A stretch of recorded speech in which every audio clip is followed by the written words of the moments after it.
Baik, mari kita mulai perkuliahan kita pada hari ini. Assalamualaikum warahmatullahi wabarakatuh. Waalaikumsalam Waalaikumsalam warahmatullahi taala wabarakatuh. warahmatullahi wabarakatuh. Mari kita buka dengan baca basmalah. Bismillahirrahmanirrahim. Bismillahirrahmanirrahim. Alhamdulillahirrahmanirrahim.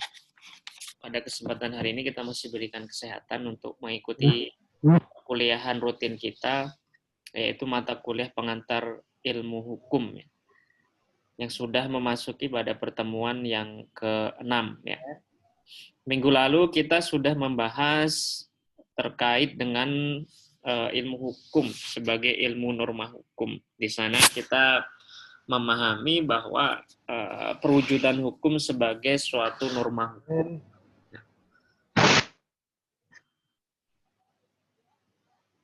Nah, norma hukum itu yang dimaksud di situ adalah norma undang-undang yang dibentuk oleh pemerintah yang berdaulat. Di dalam hal ini adalah yang diberikan kewenangan untuk membentuk suatu undang-undang. Sumbernya dari mana? Yaitu dari kehendak manusia.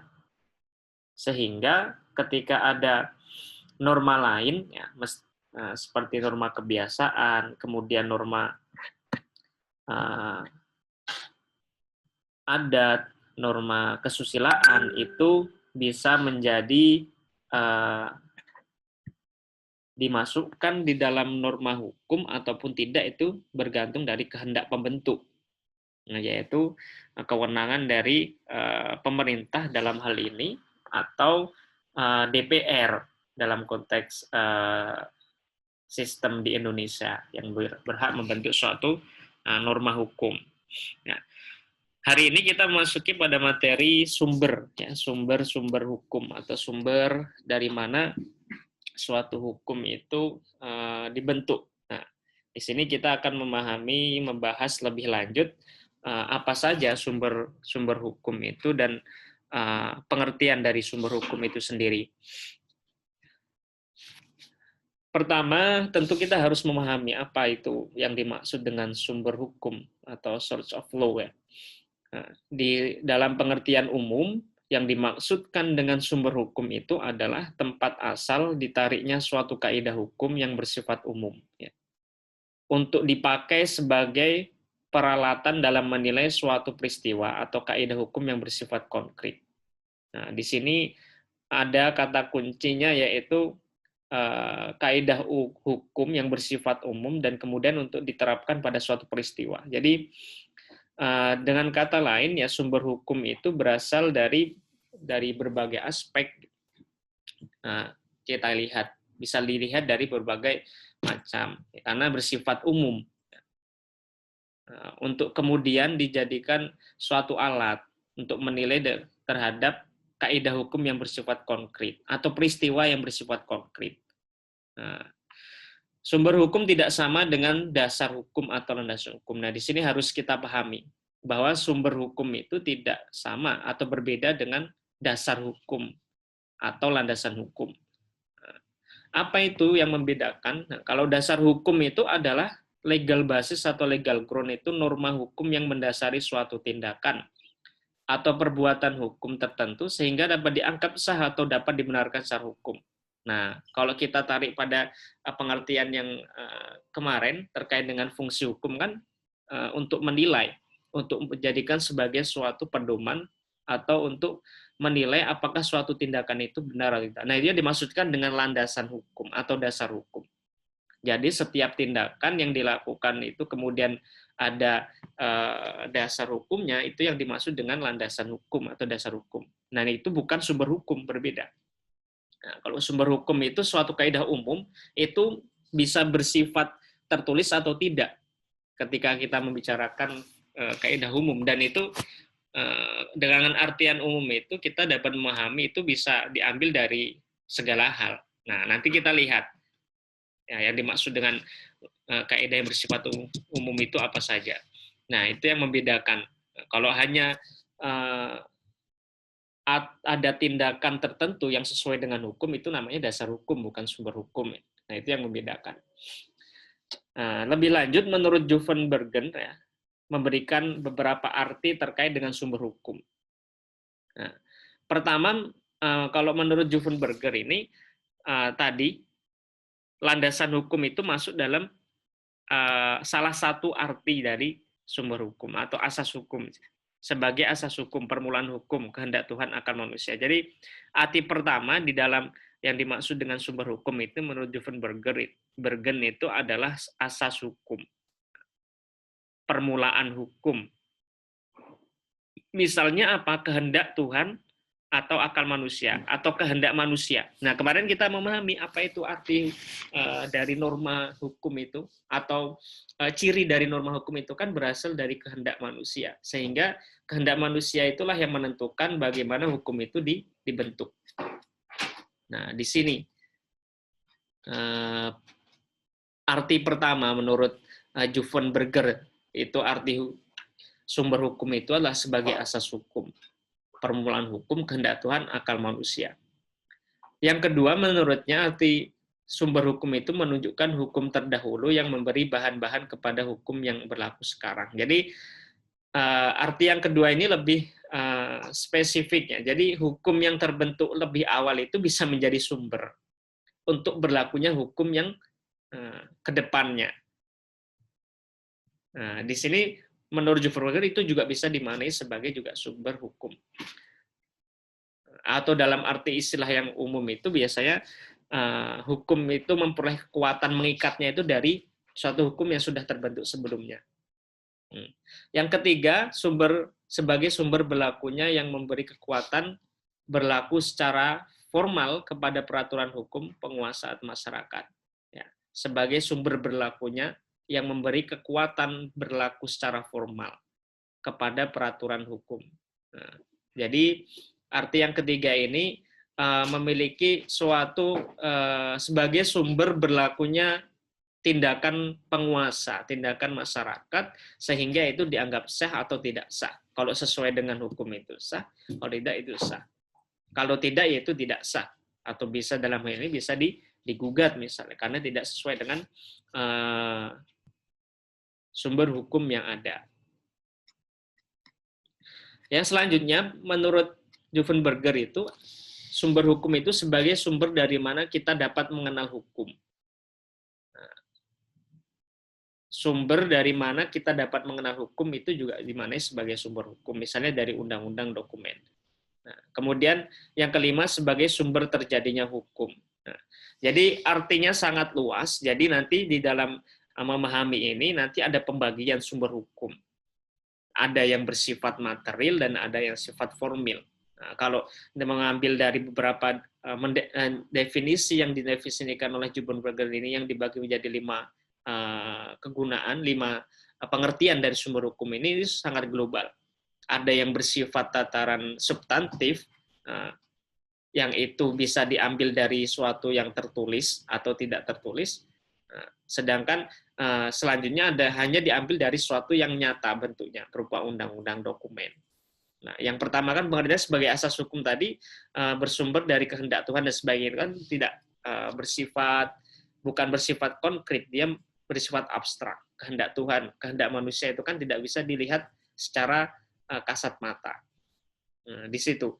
Jadi artinya sangat luas di dalam hal ini untuk memahami apa itu yang dimaksud dengan sumber hukum.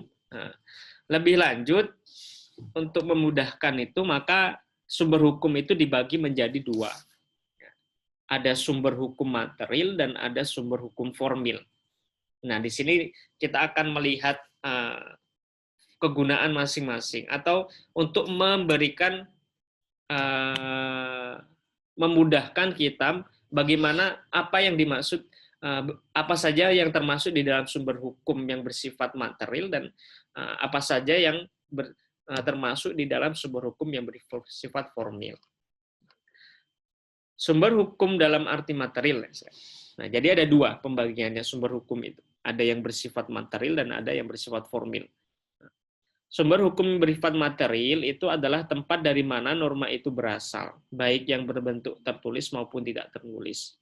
Nah, di sini sumber hukum material itu lebih kepada substansi dari suatu hukum itu sendiri. Dari mana suatu substansi hukum itu memperoleh kekuatannya, atau dari mana suatu materi itu diambil. Itu lebih ke situ, sumber hukum material itu. Dan ini bisa bersifat tertulis atau tidak tertulis. Sehingga sumber hukum material ini tidak hanya berfokus pada suatu suatu dokumen, melainkan juga bisa bersumber dari suatu peristiwa atau kekuatan politik yang mendorong terbentuknya suatu hukum itu, sehingga mempengaruhi substansi dari suatu hukum atau undang-undang. Nah, itu sumber hukum material. Tempat dari mana norma itu berasal. Kok bisa berbunyi demikian, itu dari mana asalnya? Pasti ada sumber hukum materialnya. Entah itu yang bersifat material, bersifat tertulis atau tidak tertulis. Kalau bersifat tertulis tentu berasal dari misalnya dokumen undang-undang yang terdahulu, yang sudah terbentuk lebih dahulu. Yang tidak tertulis itu biasanya berasal dari kekuatan-kekuatan politik yang mendasari pembentukan peraturan itu, atau berasal dari suatu norma yang sangat fundamental. Nah, kalau di Indonesia contohnya apa? Salah satu sumber hukum material di Indonesia itu adalah Pancasila. Di situ karena Pancasila itu menjadi sumber dari segala sumber hukum, ya, dia menjadi sumber hukum material. Pancasila juga sebagai ideologi bangsa. Nah, karena sila-sila itu berisi aturan yang abstrak, maka untuk menjadi suatu sumber hukum itu bisa ditafsirkan oleh pembentuk undang-undang. Nah, dia menjadi suatu sumber hukum material di dalam pembentukan hukum. Tempat dari mana norma itu berasal, baik berbentuk tertulis atau tidak tertulis. Sedangkan yang tidak tertulis itu berasal dari kekuatan politik atau peristiwa-peristiwa tertentu yang mendasari terbentuknya suatu hukum. Nah, itu yang dimaksud dengan sumber hukum material. Kalau kita kembali lagi dari definisi yang diuraikan oleh Juver Kendari, ada 5 ini, itu lebih ke bersifat yang abstrak, misalnya sebagai asas hukum tadi, permulaan dari akal manusia kehendak, atau sumber terjadinya hukum. Nah, sumber terjadinya hukum kan bisa berasal dari suatu peristiwa tertentu atau kekuatan politik. Nah, itu yang dimaksudkan dengan sumber hukum material. Bisa bersifat tertulis dan bisa bersifat tidak tertulis sumber hukumnya. Nah, lebih lanjut, sumber hukum material itu dapat ditinjau dari berbagai sudut, misalnya dari sudut sejarah, sudut sosiologis, dan dari sudut filosofi. Jadi, aspek historis, aspek sosiologis itu untuk memperkuat dari mana suatu sumber hukum material itu berasal. Misalnya dari sudut dalam arti dari sudut sejarah, misalnya sumber hukum dalam arti sejarah, sumber hukum material adalah sumber hukum dari mana pembentuk undang-undang memperoleh bahan hukum membentuk undang-undang dilihat dari aspek sejarah. Jadi hukum yang berlaku sekarang itu ternyata tidak lepas dari hukum-hukum terdahulu yang sudah terbentuk karena adanya sejarah. Misalnya ini Kode Sivil Prancis merupakan sumber hukum bagi Burgerlijk Wetboek. Burgerlijk Wetboek itu adalah kitab undang-undang hukum perdata di Belanda. Itu dipengaruhi oleh Kode Sivil Prancis. Karena kenapa? Karena Belanda itu adalah negara jajahan Prancis. Kalau sudah menjajah itu tidak hanya mengambil, merampas barang, bahkan tujuannya itu bisa menerapkan hukum dari negara yang menjajah itu kepada negara jajahannya. Dan kita tahu sendiri bahwa Belanda itu kemudian menjajah Indonesia dengan sangat lama. Betapa sangat berpengaruhnya hukum-hukum Belanda itu di Indonesia. Bahkan atas kekuasaan dia sebagai penjajah itu, dulu sempat membagi orang Indonesia itu menjadi beberapa golongan. Ada orang Indonesia asli, ada orang keturunan bangsa Arab, dan ada orang keturunan Cina. Dan karena dulu mempunyai kekuasaan untuk mengatur sedemikian rupa di Indonesia, bisa menerapkan hukum yang berbeda-beda. Salah satunya adalah pengaruh Belanda dalam menerapkan hukum di Indonesia itu. Hukum KUH per Belanda itu berlaku di Indonesia. Hukum pidana Belanda itu berlaku di Indonesia. Dulunya itu punya Belanda semua. Nah, dan pengaruh hukum-hukum Belanda ini adalah dipengaruhi oleh Prancis.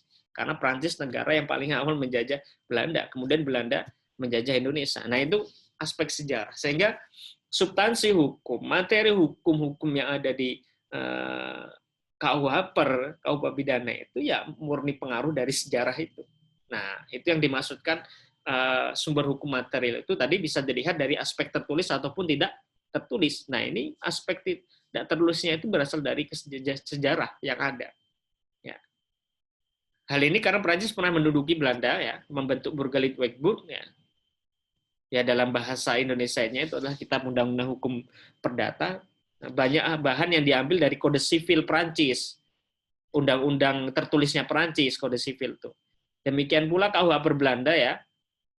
KUH per Hindia Belanda, sorry. Dulu Indonesia sebelum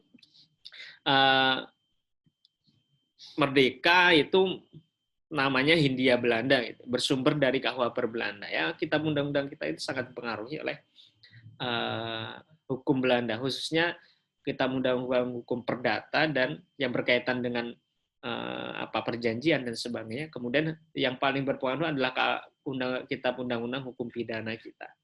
Masih sangat, ya hampir 80%-nya itu adalah berasal dari mengadopsi dari hukum Belanda. Nah, itu yang dimaksud dengan sumber hukum dalam dari konteks sejarah, sumber hukum material, ya. Dia dari aspek historis. Kemudian sumber hukum dalam arti sosiologis, maksudnya ini adalah sumber hukum material itu juga bisa ditinjau dari arti sosiologis. Pengaruh substansi undang-undang itu dilihat dari aspek sosiologis. Adalah faktor yang menentukan isi hukum positif. Nah, tadi. Jadi ada yang hukum tertulis, ada yang tidak tertulis. Salah satunya juga adalah keadaan-keadaan ekonomi, politik, pandangan agama yang berpengaruh atau yang mempengaruhi pembentukan suatu undang-undang saat pembuatan peraturan. Jadi kondisi ekonomi, kondisi politik, kondisi pandangan agama itu sangat mempunyai pengaruh besar di dalam pembentukan suatu undang-undang atau suatu hukum. Nah, ini akan berpengaruh di dalam substansi atau materi di dalam undang-undang pasal per pasal itu. Karena pandangan-pandangan pembentuk itu tidak akan terlepas dari keadaan-keadaan ini, ekonomi, politik, ya, pandangan kebudayaan, agama itu akan sangat berpengaruh. Sehingga sumber hukum material itu mempunyai landasan sosiologis yang sangat kuat. Artinya dari aspek sosiologisnya juga kuat, selain dari aspek sejarah. Nah, yang ketiga itu sumber hukum dalam arti filosofis juga. Selain dari aspek historisnya, sejarahnya itu berpengaruh terhadap substansi undang-undang, kemudian sosiologisnya juga, dia juga dipengaruhi oleh filosofi. Nah, menurut Van Apeldoorn itu menjadi arti yang dimaksud dalam sudut pandang filosofi ini. Dalam arti sebagai sumber isi hukum, yaitu sebagai ukuran untuk menguji hukum agar dapat mengetahui adakah ia hukum yang baik. Nah, kalau arti yang pertama ini, sumber hukum filosofi itu untuk menguji apakah suatu hukum itu yang dibentuk itu nantinya akan merupakan hukum yang baik atau tidak. Misalnya Pancasila menjadi ukuran untuk menguji hukum negara agar dapat mengetahui adakah dia hukum negara yang baik atau tidak. Nah, jadi Pancasila itu bisa dijadikan sebagai sumber material dalam arti filosofi untuk menjadi pedoman dan juga menjadi alat ukur. Nah, istilahnya ketika hukum itu dibentuk ini akan selalu dibenturkan dengan nilai-nilai yang ada di Pancasila. Sudah sesuai dengan semangat Pancasila ataukah malah bertentangan.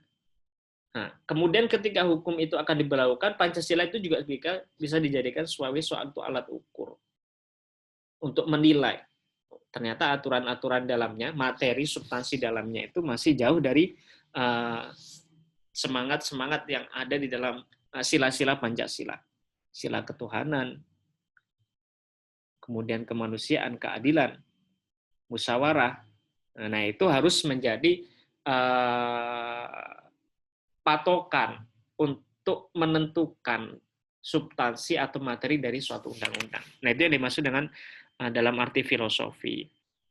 Nah, arti yang kedua dalam arti sebagai sumber kekuatan mengikat diri dari hukum, mengikat dari hukum. Menurut Hugo de Groot atau Grotius ya, sumber hukum adalah akal, sumber kekuatan mengikat adalah Tuhan. Jadi dalam hal ini filosofinya itu bahwa hukum itu tidak bisa terlepas dari kehendak Tuhan. Jadi meskipun hukum itu dibentuk oleh kehendak manusia, tapi karena manusia itu selalu memiliki kecenderungan terhadap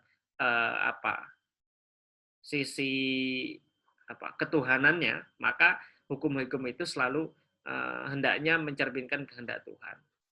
Nah, dalam pandangan Hugo de Groot, ya hukum yang adil itu ya berdasarkan kehendak Tuhan itu. Nah, bisa dimaknai dua berarti ya. Dalam arti yang tadi untuk menguji apakah suatu hukum itu baik atau tidak, yaitu menggunakan suatu norma yang paling fundamental di suatu negara itu. Kalau di Indonesia itu adalah Pancasila. Nah, dan setiap negara itu pasti mempunyai suatu norma-norma fundamental. Karena negara itu pasti dibentuk berdasarkan pengalaman-pengalaman yang luar biasa sehingga membentuk suatu negara yang kuat. Pasti ada nilai-nilai filosofis yang mendasari pembentukan itu. Di Indonesia, kalau di Indonesia kan tentu Pancasila itu menjadi nilai filosofis di dalam di Indonesia. Bahkan Pancasila itu disebutkan sebagai ideologi bangsa. Segala tingkah laku, tindakan masyarakat maupun pemerintah itu harus mencerminkan nilai-nilai Pancasila. Nah, itu adalah kesepakatan luhur dari pendiri bangsa untuk menjadi fundamental norma fundamental di dalam kegiatan bernegara, baik oleh rakyatnya ataupun penguasanya. Di negara lain pun pasti juga demikian, meskipun namanya bukan Pancasila, dia juga mempunyai nilai-nilai yang luhur di dalam pembentukan negara. Karena semua negara itu mempunyai sejarah yang masing-masing, sehingga rakyatnya itu kan patuh terhadap negara karena misalnya ada sejarah yang mendasarinya. Nah, di situ maksudnya. Sumber filosofi yang bisa dijadikan suatu sumber hukum material itu ya berangkat dari hal-hal itu. Nah, itu bisa berupa aturan tertulis ataupun dari tadi sejarahnya dan sebagainya. Nah, itu yang dimaksud dengan sumber hukum material. Sehingga dikatakan apa saja macam-macam sumber hukum material ya bisa dilihat dari aspek sosiologis, aspek filosofis, dan aspek historis.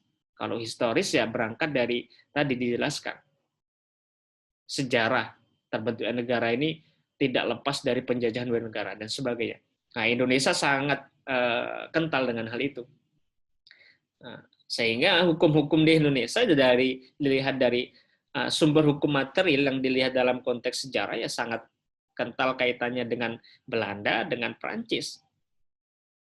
Perancis menjajah Belanda, Belanda menjajah Indonesia, dan hukum yang diterapkan yaitu berasal dari situ. Nah, sehingga hukum positif yang ada di Indonesia itu ya berasal dari konteks sejarah itu. Nah, kemudian dilihat dari aspek filosofis, karena negara kita itu mempunyai dasar 5 dasar. Nah, Pancasila itu sebagai fundamental norm atau norma fundamental, norma yang sangat mendasar. Nah, itu maka segala undang-undang materi itu mencerminkan semangat dari Pancasila itu sendiri. Dan Pancasila juga bisa dijadikan sebagai suatu alat ukur untuk menilai apa hukum itu baik atau tidak. Nah, itu yang dimaksudkan dengan sumber hukum material yang dilihat dari filosofi. Nah, jadi sumber hukum material itu bisa menyangkut suatu aturan yang tertulis maupun yang tidak tertulis. Nah, pengertiannya sangat luas. Nah, yang kedua adalah sumber hukum dalam arti formil. Ya.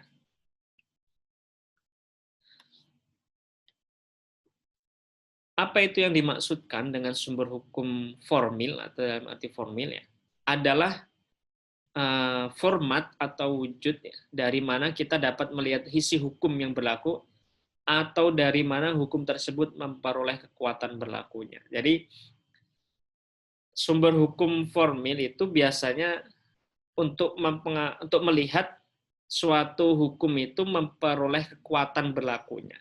Jadi yang dimaksud dengan kekuatan berlakunya itu adalah hukum itu mempunyai sumber untuk mengikat, sumber untuk bisa dipaksakan berlakunya kepada setiap orang. Nah, itu yang dimaksud dengan sumber hukum formil. Nah, kalau sumber hukum material itu adalah sumber hukum yang mempunyai substansi, isi. Sedangkan formil itu dilihat dari mana hukum itu bisa diberlakukan, bisa mengikat semua orang. Sehingga orang yang melanggar ini bisa dikenakan sanksi. Nah, ini yang dimaksudkan dengan sumber hukum formil di dalam pembentukan hukum.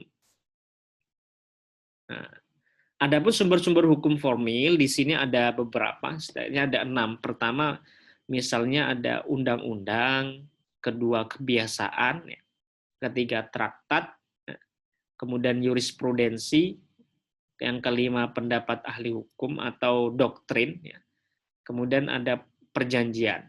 Nah, di sini beberapa sumber hukum formil yang umum atau yang dijadikan suatu pegangan, apa saja itu yang dimaksud dengan apa saja itu macam-macam jadi sumber hukum formil. Pertama itu adalah undang-undang. Jadi undang-undang yang dinamakan undang-undang itu selalu peraturan dalam bentuk tertulis, ya.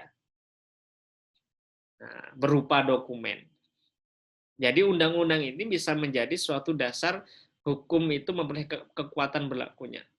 Nah, ketika undang-undang dibentuk itu akan menjadi dasar untuk peraturan yang selanjutnya. Yaitu pertama yang dimaksudkan dengan undang-undang di sini. Undang-undang, istilah undang-undang dapat digunakan dalam arti formil dan arti material. Ya, undang-undang dalam arti formil adalah peraturan yang disebut undang-undang mengingat formalitas cara terjadinya. Dalam arti ini biasanya hanya disebut sebagai undang-undang saja. Sedangkan dalam arti material adalah peraturan yang disebut undang-undang mengingat isinya mengikat umum. Dalam arti ini disebut juga peraturan perundang-undangan yang mencakup mulai dari undang-undang dasar sampai peraturan daerah. Jadi di sini juga ada pembagian undang-undang itu bisa dilihat dalam arti formil. Yang dimasukkan arti formil itu selalu berkaitan dengan formalitas pembentukan. Nah, bahwa undang-undang itu dibentuk oleh badan yang berwenang. Nah, di Indonesia siapa yang membentuk undang-undang? Yaitu Dewan Perwakilan Rakyat kita yang diberikan mandat, kemudian juga pemerintah, dalam hal ini presiden. Keduanya harus rapat bersama ketika ingin membentuk suatu undang-undang. Itu yang dimaksud dalam arti formil, cara. Peraturan yang disebut undang-undang ini biasanya hanya disebut undang-undang saja. Jadi ada yang dimaksud undang-undang ini ada pengertian undang-undang saja, di mana itu hanya undang-undang saja, kemudian ada juga perundang-undangan. Yang dimaksud dengan perundang-undangan ini adalah peraturan yang dalam arti material. Ya, peraturan yang disebut undang-undang mengingat isinya mengikat umum. Dilihat dari substansinya, peraturan-peraturan itu diperuntukkan kepada halayak ramai, umum. Bagaimana kalau ada peraturan yang hanya mengikat satu pihak saja? Itu bukan peraturan namanya, itu adalah keputusan. Ya, jadi harus dibedakan antara peraturan dan keputusan. Peraturan yang isinya itu untuk halayak umum, mengikat banyak pihak, itu namanya peraturan perundang-undangan. Nah, dan peraturan perundang-undangan ini mempunyai hierarkinya. Hierarki peraturan perundang-undangan. Nah, undang-undang yang disebutkan dalam arti formil itu sebagai salah satu hierarki yang ada di dalam peraturan perundang-undangan. Nah, ini untuk membedakan penyebutan. Kalau ingin melihat undang-undang saja, ya ngomong aja undang-undang. Tapi kalau untuk mengartikan seluruh peraturan, itu adalah peraturan perundang-undangan. di mana itu dimaknai sebagai undang-undang dalam arti material, karena isinya mengikat umum. Apa saja peraturan perundang-undangan? Di mana kita bisa lihat isi macam-macam peraturan perundang-undangan. Nah, di Indonesia itu sudah ada Undang-Undang Nomor 12 Tahun 2011 tentang peraturan pembentukan peraturan perundang-undangan, atau singkat Undang-Undang P3, pembentukan peraturan perundang-undangan. Di situ kemudian diuraikan apa saja sih yang dimaksudkan dengan peraturan perundang-undangan, apa saja bentuknya. Dan juga diatur hierarki. Nah, jadi peraturan perundang-undangan itu mempunyai hierarki. Hierarki itu untuk menunjukkan tingkatan dari peraturan-peraturan tersebut. Yang letaknya paling atas itu memberikan kekuatan berlakunya bagi peraturan yang ada di bawahnya. Nah, itu tadi yang dimaksudkan dalam sumber hukum dalam arti formil itu bisa dilihat dari hierarki peraturan perundang-undangan. Nah, dalam arti ini disebut juga peraturan perundang-undangan ya, dalam arti material ya, yang menyangkup mulai dari Undang-Undang Dasar sampai peraturan daerah. Jadi untuk melihat detailnya di mana, yaitu di Undang-Undang Nomor 12 Tahun 2011, Pasal 7, yang sekarang undang-undangnya sudah dirubah tapi tidak mencabut undang-undang sebelumnya, jadi junto Undang-Undang Nomor 15 Tahun 2019, baru kemarin ada perubahan di substansi dalam tentang pembentukan peraturan perundang-undangan. Nah, hierarkinya yang paling tertinggi itu adalah Undang-Undang Dasar atau Konstitusi, kemudian ada TAP MPR, kemudian ada undang-undang atau peraturan pengganti undang-undang atau Perpu istilahnya, kemudian peraturan daerah provinsi, daerah kota, dan sebagainya, sampai peraturan desa. Nah, di situ yang disebut peraturan itu selalu memiliki sifat umum karena dia berlaku untuk mengikat semua orang. Nah, ketika ada ketentuan yang kemudian isinya hanya ditujukan kepada orang tertentu, itu bukan peraturan namanya. Itu adalah keputusan. Nah, jadi ada dua istilah. Produk hukum yang dibentuk oleh negara itu bisa dalam bentuk peraturan, bisa dalam bentuk keputusan. Nah, kalau peraturan itu selalu bersifat umum, dia mengikat semua pihak. Tidak ditentukan siapa, tapi semua bisa terikat olehnya, yaitu berupa undang-undang. Undang itu selalu bersifat umum. Nah, ini memaknai undang dalam arti material ini kemudian yang disebut sebagai sumber hukum formil itu adalah peraturan perundang-undangan yang di dalamnya ada undang-undang. Dari mana undang-undang itu memperoleh hukum kekuatan berlakunya? Dari aturan yang lebih tinggi, yaitu Undang-Undang Dasar. Nah, Undang-Undang Dasar ini dari mana memperoleh kekuatan berlakunya? Nah, Undang-Undang Dasar itu sebagai sumber hukum formil tertinggi, dia memperoleh kekuatan dasarnya dari sumber hukum material, yaitu kesepakatan yang sudah disepakati oleh berbagai pihak untuk menjadikan Undang-Undang Dasar itu sebagai peraturan tertinggi, yang semangatnya harus sesuai dengan Pancasila. Jadi Pancasila itu menjadi sumber hukum material dari Undang-Undang Dasar. Nah, sehingga karena adanya hierarki itu tingkatannya. Ada tingkatan 1, tingkatan 2. Tingkatan 1 itu adalah Undang-Undang Dasar, tingkatan 2 itu adalah TAP MPR, tingkatan 3 itu adalah undang-undang, garis miring Perpu, peraturan pengganti undang-undang itu. Karena ada sistem hierarki tingkatan ini, maka peraturan yang berada di bawahnya itu tidak boleh bertentangan dengan peraturan yang ada di atasnya. Nanti silahkan cek di dalam Undang-Undang Nomor 12 Tahun 2011 terkait dengan hierarki peraturan perundang-undangan. Itu adalah sumber hukum formil di dalam hukum. Nah, peraturan yang paling bawah juga bersumber dari hukum peraturan di atasnya. Nah, itu yang disebut dengan sumber hukum dalam arti formil atau sumber hukum formil. Nah, itu undang-undang ya. Kemudian sumber hukum yang kedua itu adalah kebiasaan. Nah, kemarin kita sudah banyak membicarakan terkait kebiasaan ini juga sebagai suatu hukum gitu. Nah, dan di sini di dalam hal ini kebiasaan juga sebagai salah satu sumber hukum. Nah, dalam hal ini adalah sumber hukum formil.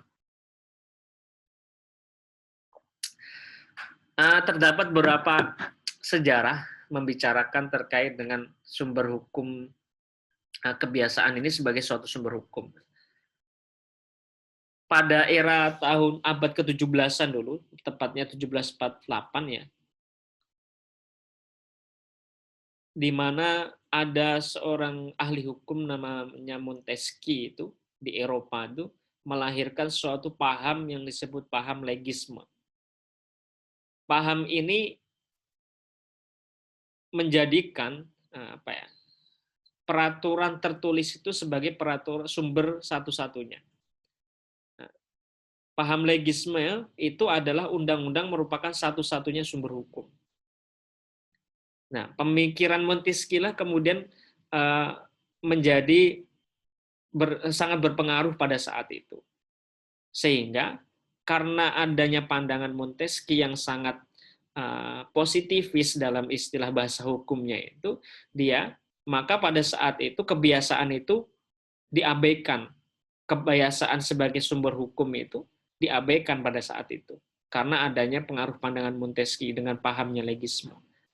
Nah, berpengaruh besar di Prancis khususnya dan kemudian menyebar ke Eropa. Sehingga pada waktu revolusi Prancis ke abad 17 ya, tepatnya tahun 1789, peraturan hukum yang dihimpun dalam suatu kitab undang-undang kode civil code ya, kode sivil dan kode penal istilahnya waktu itu, peraturan itu dalam bentuk tertulis. Nah, peraturan hukum yang dihimpun dalam suatu kitab undang-undang sehingga berbentuk antara lain kode sivil dan kode penal. Makanya, nah ini ya awal mula kenapa terdapat sebutan kode sivil dan kode penal di Prancis itu, karena berawal dari pandangan atau paham yang disampaikan oleh Montesquieu bahwa undang-undang itu hanya satu-satunya. Undang-undang yang dimaksud di sini adalah peraturan tertulis. Sehingga kebiasaan atau dalam istilah kita itu adalah adat ya, hukum adat di sana itu tidak bisa dijadikan sebagai sumber hukum. Yang ada itu seperti yang kita pahami kemarin, undang-undang itu bisa mengadopsi kebiasaan juga bisa tidak, karena perbedaan antara kebiasaan dan hukum itu, kebiasaan itu mengalir begitu saja, sedangkan hukum itu berasal dari kehendak manusia, kehendak pembentuk.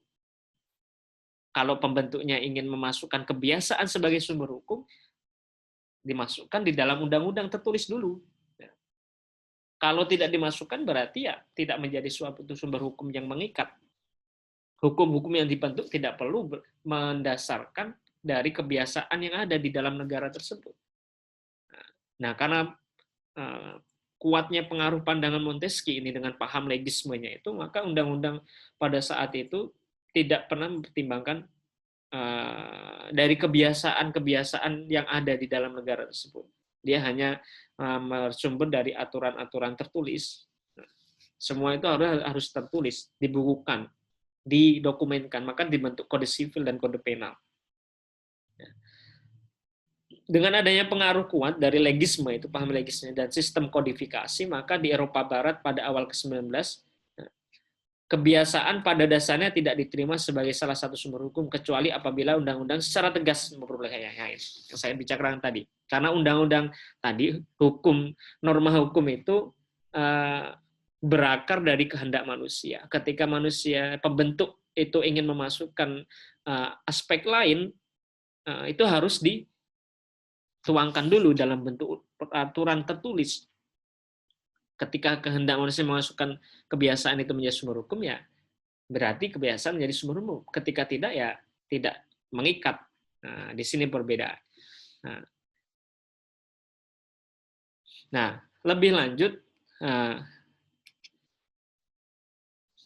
tetapi kemudian akibat pengaruh mazhab sejarah, nah kemudian ada apa istilahnya, ada pertentangan pandangan. Kalau pada abad ke-17 sampai 19 itu sangat dipengaruhi oleh pemikiran Montesquieu, kemudian ada mazhab atau pandangan lain yang kemudian mengcounter dari pendapat Montesquieu, dari pandangan Montesquieu, yaitu adalah historical jurisprudence. Nah, kemudian akibat pengaruh mazhab sejarah atau historical jurisprudence di Eropa, ya, kebiasaan telah umum diterima sebagai salah satu sumber hukum. Nah,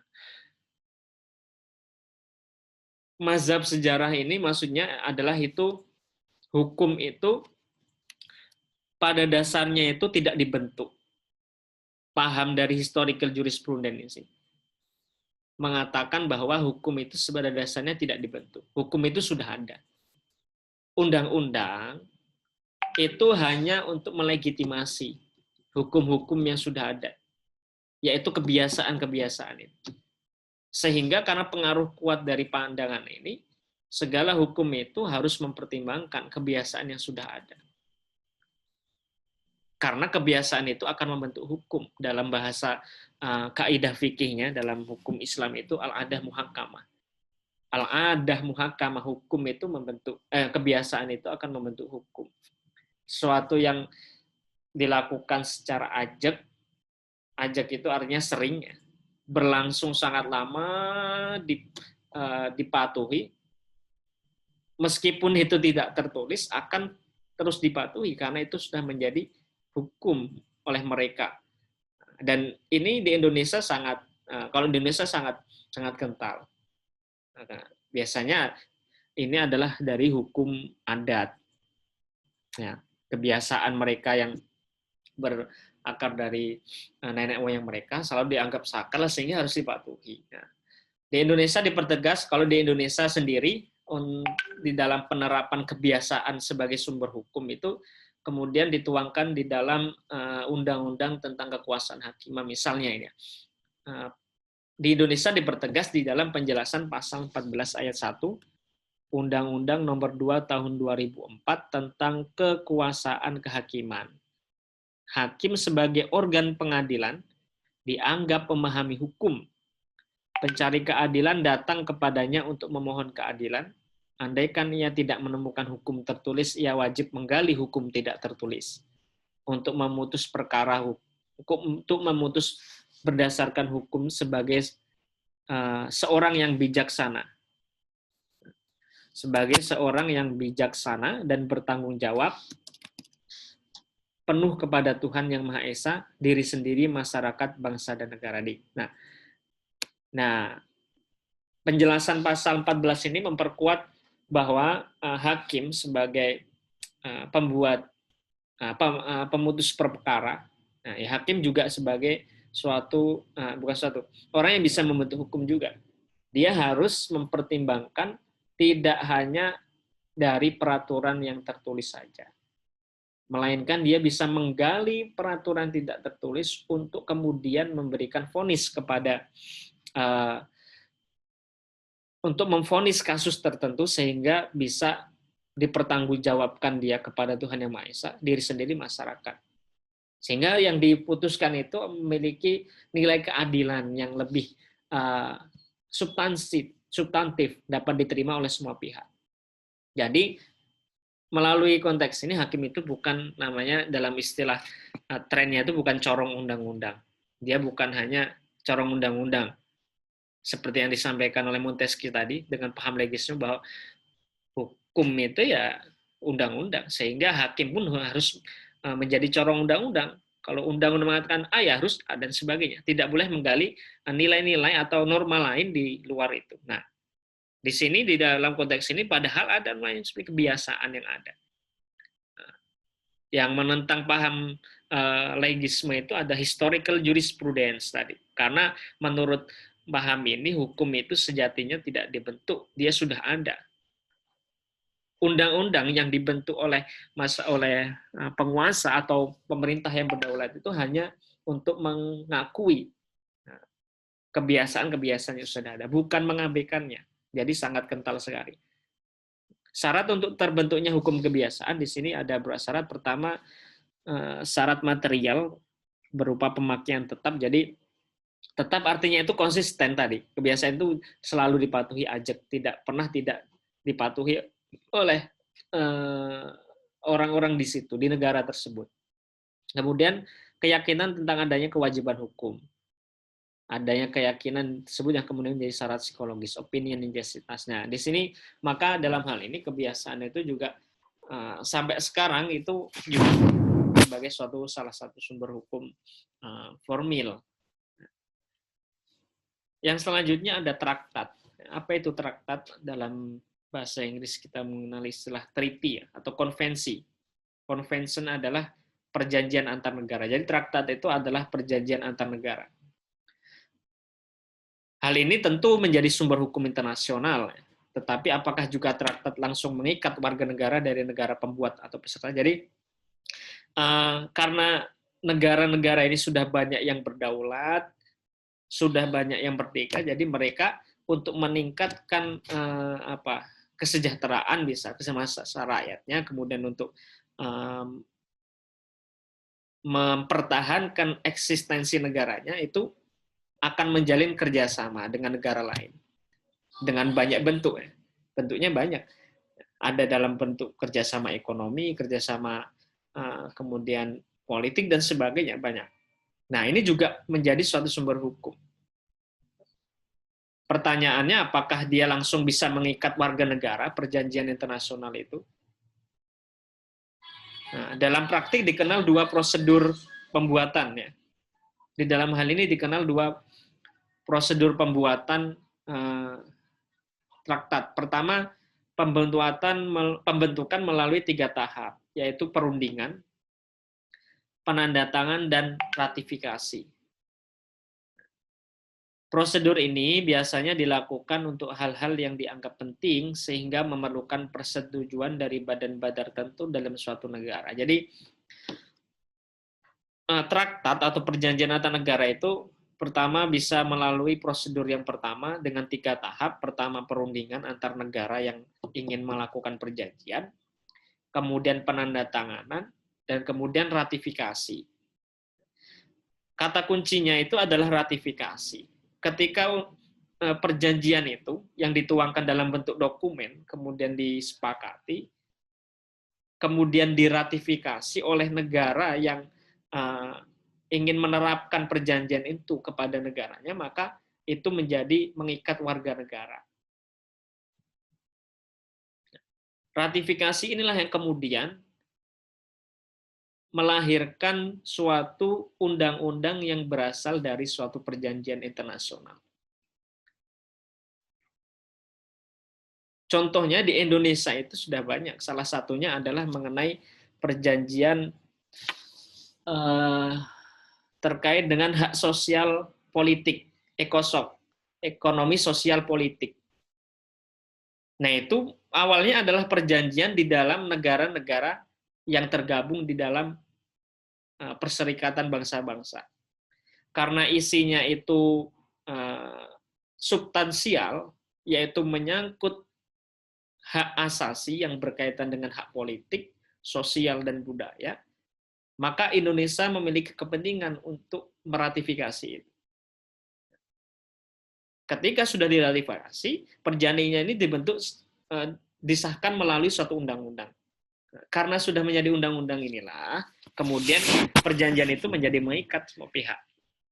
Saya lupa nomornya berapa, tapi salah satunya adalah undang-undang terkait dengan hak ekonomi sosial budaya, yang isinya mengatur perlindungan terhadap hak politik kita, hak bersuara dan sebagainya itu diatur dalam itu. Meskipun di dalam Undang-Undang Dasar kita sudah ada, untuk memperkuat maka diratifikasi. Mengikat warga negara Indonesia karena undang-undang itu sudah perjanjian itu diratifikasi dan kemudian dituangkan di dalam bentuk undang-undang. Nah, undang-undang itu kan selalu menjadi sumber hukum di dalam pemerintahan kita, sehingga itu menjadi mengikat. Kalau perjanjian itu tidak diratifikasi, maka tidak mengikat negara. Meskipun itu perjanjian sudah disahkan, ditandatangani, kalau kita tidak meratifikasi, itu tidak menjadi mengikat warga negara. Kemudian pembentukan melalui 2 tahap. Nah, prosedur yang kedua yaitu perundingan dan penandatanganan. Dilakukan untuk perjanjian yang dianggap tidak begitu penting dan memerlukan penyelesaian yang cepat. Contoh perjanjian perdagangan yang berjangka pendek. Jadi ketika perjanjian itu tidak terlalu substansial dan itu tidak berlaku untuk seterusnya, misalnya perjanjian perdagangan bersifat pendek ya hanya membutuhkan 2 tahapan, perundingan dan penandatanganan. Nah, di sini prosedur di dalam pembuatan traktat itu sendiri. Nah, tapi biasanya di dalam hal ini banyak yang menggunakan konsep ini, perundingan yang dalam 3 tahapan ini. Karena untuk memiliki legitimasi itu mengikat rakyat, maka harus diratifikasi terlebih dahulu. Jadi kita sudah termasuk di dalam masyarakat global, di mana negara itu menjadi warga masyarakat global ya, maka kita tidak akan bisa lepas dari perjanjian-perjanjian yang akan mengikat negara kita. Terlebih kita tergabung di dalam naungan PBB gitu ya, Perserikatan Bangsa-Bangsa. Yang di dalamnya pasti akan banyak terjadi perjanjian-perjanjian di antara negara. Maka di dalam hal ini perjanjian atau traktat atau perjanjian treaty itu menjadi sumber hukum formil di Indonesia. Dan juga negara-negara lain yang memang menjadi bagian dari itu. Yang selanjutnya adalah sumber hukum itu adalah jurisprudensi. Jurisprudensi atau jurisprudence dalam bahasa Belanda atau dalam bahasa Inggrisnya case law ya, adalah putusan pengadilan tertinggi yang bersifat menetapkan suatu norma, di mana putusan tersebut diikuti oleh hakim lainnya. Menurut Kamus Hukum, jurisprudensi adalah kumpulan atau sari keputusan Mahkamah Agung, ya, pengadilan tertinggi, ya, tentang berbagai vonis beberapa macam jenis perkara, berdasarkan pemutusan kebijaksanaan para hakim sendiri, yang kemudian dianut oleh hakim lainnya dalam memutus kasus-kasus perkara yang hampir sama. Selain itu, ada kalanya digunakan istilah jurisprudensi tetap, yaitu dalam hal adanya putusan pengadilan tertinggi. Nah, di Indonesia itu adalah Mahkamah Agung yang selalu sama atau sudah bersifat tetap untuk kasus-kasus serupa, sehingga dapat dikatakan telah merupakan hukum kebiasaan hakim. Jurisprudensi ini kalau di Indonesia itu disebut dengan ya ini jurisprudensi tetap. Dia karena putusan hakim terdahulu kemudian menjadi dijadikan sebagai suatu sumber dalam memutus perkara yang datang kemudian, tapi kasusnya hampir sama. Nah, karena ini sudah menjadi kebiasaan, maka hakim-hakim itu seringkali menggunakan putusan tersebut sebagai suatu bukan landasan, sebagai sumber untuk memutus perkara yang dia tangani. Kalau di dalam sistem common law, di negara yang menerapkan common law system itu jurisprudensi sangat kental, karena di sana tidak ada aturan berupa undang-undang, jadi sumber hukumnya itu ya berasal dari jurisprudensi dari putusan hakim itu. Misalnya di Inggris, itu menganut common law system. Nah, tapi kalau di negara kita, karena kita dipengaruhi oleh sistem hukum Eropa kontinental di Belanda, maka jurisprudensi itu tidak sangat berpengaruh, hanya kasus tertentu saja. Khususnya hanya di dalam pengadilan, ya. Ketika ada putusan dari pengadilan tertinggi, ya dalam hal ini adalah Mahkamah Agung, kemudian keputusan itu sudah inkrah itu artinya sudah memiliki kekuatan tetap, ya, tidak bisa diubah lagi, maka kemudian itu digunakan oleh hakim-hakim yang datang kemudian, maka itu juga bisa jadi disebut jurisprudensi tetap dalam hal ini. Nah, istilah jurisprudensi itu berbeda dari apa dalam sistem common law yang disebut jurisprudence. Jurisprudence adalah dalam ilmu hukum, contohnya historical jurisprudence, social jurisprudence. Ya. Jurisprudence adalah kajian terhadap hukum dari aspek filosofi bagian dari filosofi hukum. Nah, kalau kita tadi mengenal historical jurisprudence, itu berbeda dengan istilah jurisprudensi ya. Jurisprudensi itu adalah putusan hakim, kalau jurisprudence itu adalah bagian dari kajian paham dalam ilmu hukum atau pandangan. Pandangan atau mazhab di dalam ilmu hukum. Ada yang disebut sebagai historical jurisprudence atau sociological jurisprudence. Jadi berbeda dengan istilah itu. Sumber hukum yang formil selanjutnya adalah pendapat ahli hukumnya, yang disebut sebagai doktrin. Pendapat ahli hukum sering disebut juga sebagai doktrin, dalam bahasa Latin itu doktrina atau doktrine, yang berarti adalah ajaran atau ilmu. Nah, pada bangsa Romawi pada abad berapa itu? 12-an ya. Doktrin merupakan sumber hukum dalam arti formal. Ini terlihat dari salah satu bagian Corpus Juris Civilis. Apa itu Corpus Juris Civilis? Corpus Juris Civilis adalah kumpulan undang-undang yang dibentuk atas perintah Kaisar Justinianus, Kaisar Bizantium.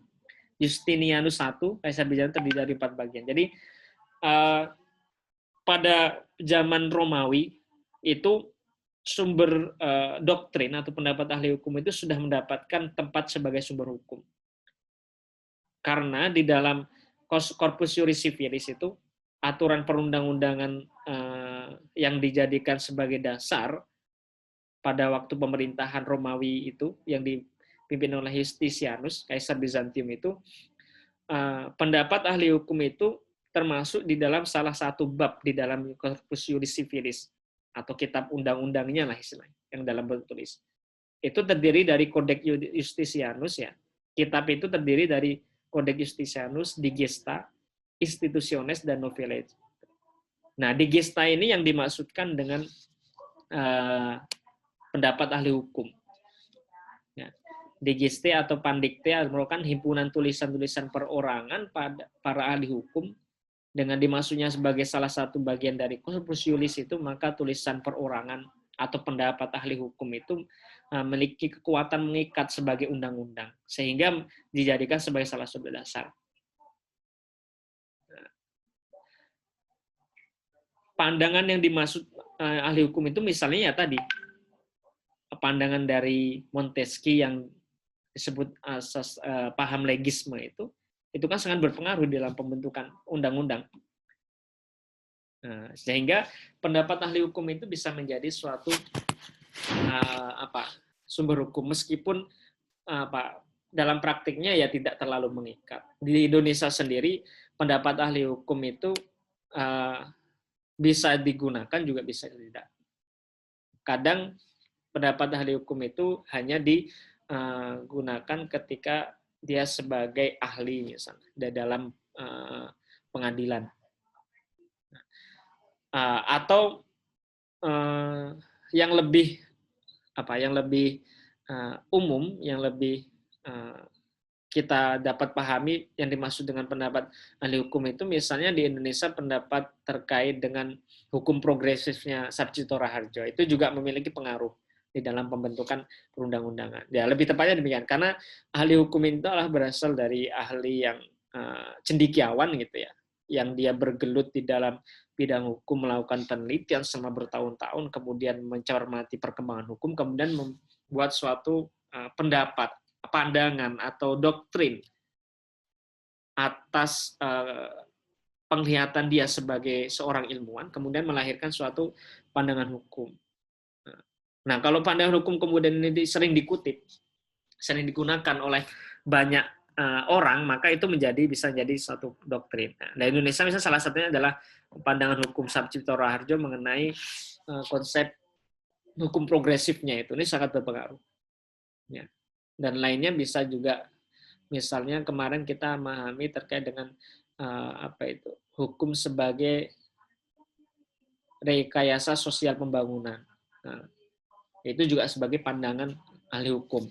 Nah, Nah, ini di masa sekarang doktrin pendapat ahli hukum atau ajaran hukum pada dasarnya bukan sumber langsung dari hukum. Hakim tidak terikat pada doktrin, melainkan hakim dapat mengutip pandangan ahli hukum untuk memperkuat pertimbangan hukumnya sendiri. Nah, kalau di dalam memutus perkara, hakim itu ya dia bisa mendatangkan ahli hukum untuk memberikan pandangannya ya, terkait dengan itu. Tapi dalam arti global yang dimaksud dengan pendapat ahli hukum itu ya tadi berbentuk suatu mazhab, suatu konsep yang kemudian dikutip oleh banyak pihak sehingga berpengaruh ketika pembentuk undang-undang itu merumuskan satu undang-undang itu memiliki ketertarikan atau mengamini pendapat tersebut sehingga dimasukkan dalam substansi hukum dalam hal itu.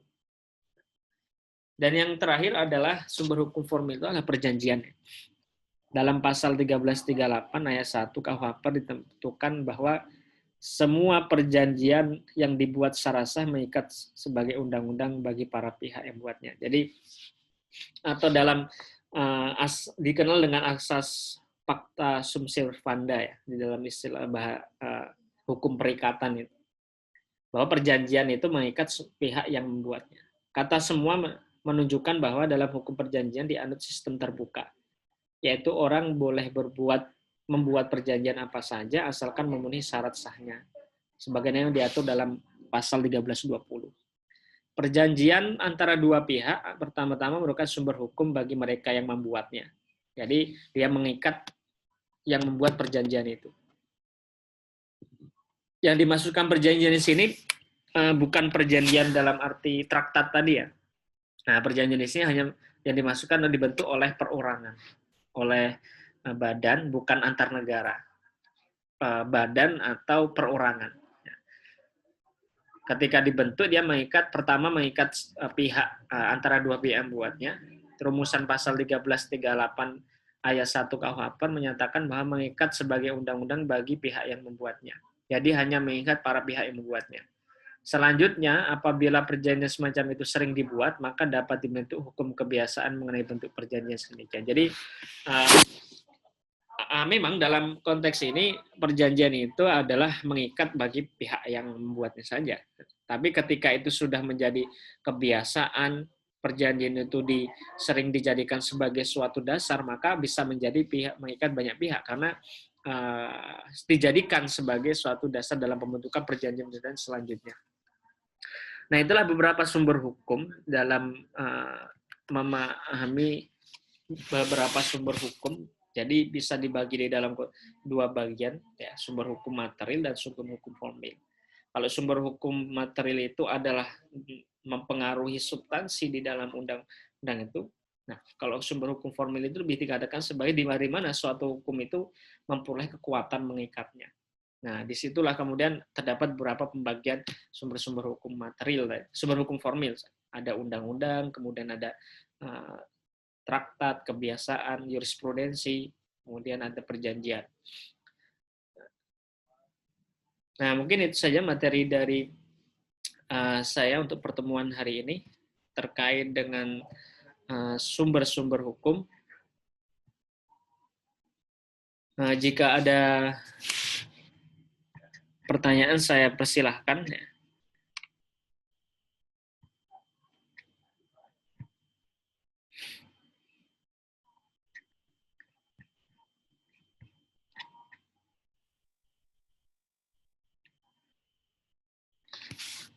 Hadir semua untuk hari ini?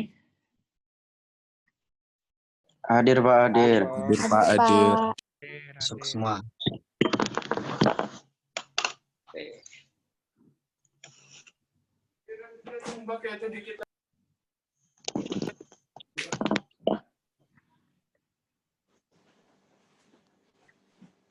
Nah, ini udah pertemuan ke-6, jadi insya Allah untuk minggu depan kita akan UTS ya kalau di jadwalnya itu, pertemuan.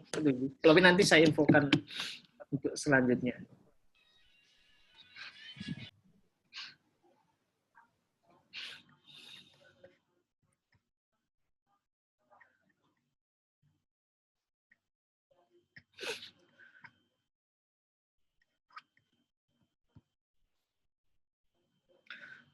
Untuk kehadiran saya screenshot sebentar, jadi silahkan untuk diaktifkan kameranya ya.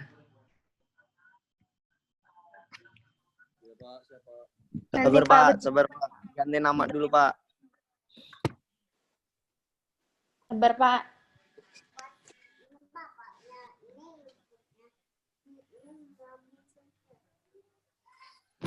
Sabar Pak.